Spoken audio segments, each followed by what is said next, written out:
3 meses en la escuela de Mateo. Octava semana, séptimo día. Lea Mateo capítulo 17, versículo 14 al 27.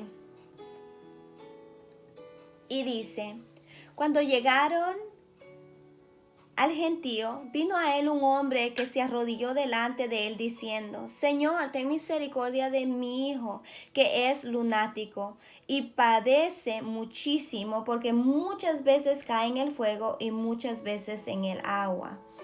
Y lo he traído a tus discípulos, pero no lo han podido sanar.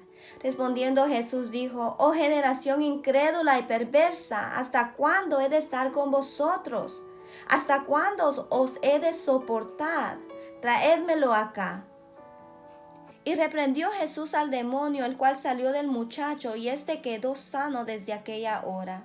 Viendo entonces los discípulos a Jesús aparte, dijeron: ¿por qué nosotros no pudimos echarlo fuera? Jesús les dijo: por vuestra poca fe, porque de cierto os digo que si tuvieres fe como un grano de mostaza, dijeres a este monte: pásate de aquí allá, y se pasará, y nada os será imposible.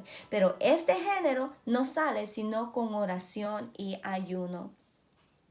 Estando ellos en Galilea, Jesús les dijo: el Hijo del Hombre será entregado en manos de hombres, y le matarán, mas al tercer día resucitará. Y ellos se entristecieron en gran manera. Cuando llegaron a Capernaum, vinieron a Pedro los que cobraban las 2 dracmas, y le dijeron: ¿vuestro maestro no paga las 2 dracmas?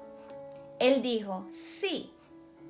Y al entrar en la casa, Jesús le habló primero diciendo: ¿qué te parece, Simón? ¿Los reyes de la tierra, de quienes cobran los tributos a los impuestos, de sus hijos o de los extraños? Pedro le respondió: de los extraños. Jesús le dijo: luego los hijos están exentos. Sin embargo, para no ofenderles, ve al mar y echa el anzuelo, y al primer pez que saques, tómalo. Y al abrirle la boca hallarás un estatero.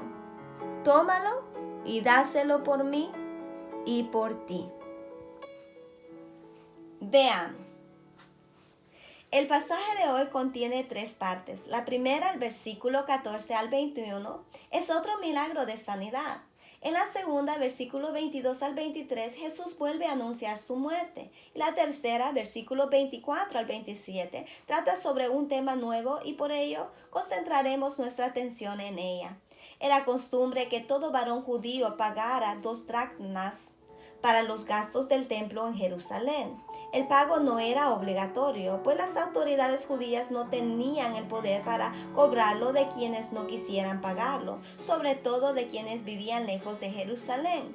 Al regresar a Capernaum, donde Jesús normalmente asistía a la sinagoga, resulta natural que le pregunten si va a pagar las 2 dracmas o no. La pregunta, más que cuestión de dinero, es cuestión de autoridad religiosa. ¿Se somete Jesús y acepta las autoridades del templo o no?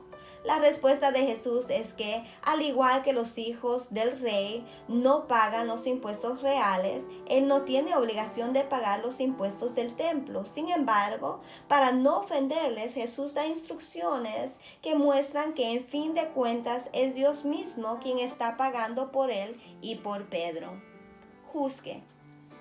Lo que Jesús le dice a Pedro es que él no tiene obligación de someterse al impuesto del templo, pero que así y todo, por no ofenderles, se va a someter.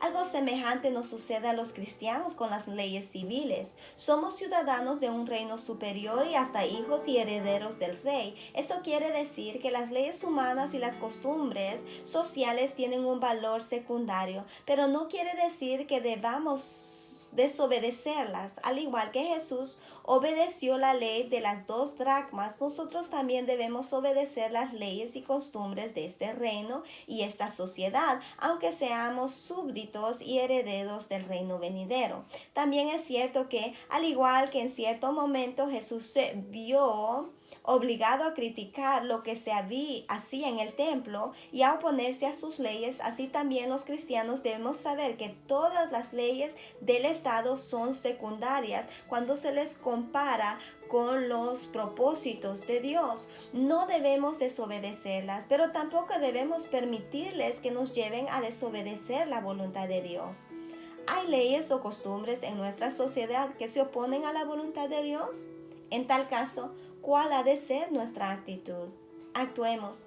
Dele gracias a Dios por el Estado y sus leyes. Dele gracias a Dios por la sociedad y sus costumbres. Pídale a Dios que le dé la sabiduría y el valor para seguir esas leyes y costumbres, aun cuando no sean las de Dios y de su pueblo, y también para apartarse de ellas cuando sea necesario.